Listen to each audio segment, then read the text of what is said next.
I was home alone, but I heard footsteps coming from the attic.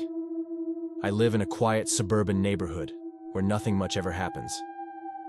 Last summer, my parents went on a week-long vacation, leaving me to watch the house. I was 18, perfectly capable of taking care of myself, so I didn't think twice about it.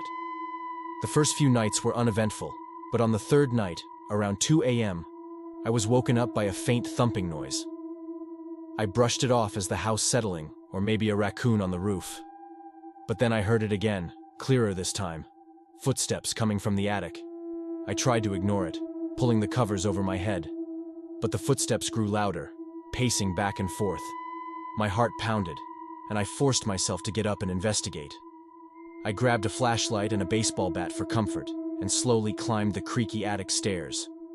At the top, I took a deep breath and pushed the door open. The beam of my flashlight cut through the darkness, revealing nothing but old boxes and dusty furniture.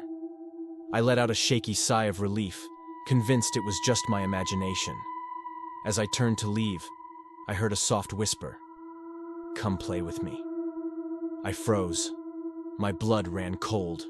The voice was that of a child, and it came from the darkest corner of the attic. I aimed my flashlight toward the sound, but saw nothing. My hands trembled as I backed out of the attic and bolted the door shut. I tried to convince myself I was just hearing things, but sleep was impossible. The next morning, I called my friend Mike to come over. I needed someone to validate my sanity. We went up to the attic together, but there was nothing unusual. No footprints, no signs of life. Mike suggested it might have been a prank, but who would sneak into my house just to mess with me? That night, the footsteps returned, louder and more insistent. They were accompanied by that eerie whisper, "Come play with me." I couldn't take it anymore. I packed a bag and stayed with Mike until my parents got back.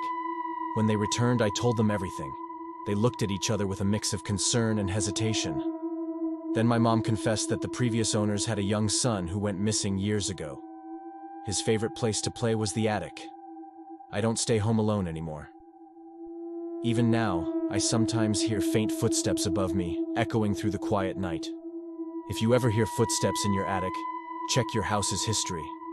Some things are better left undisturbed, like follow and share, or this will happen to you.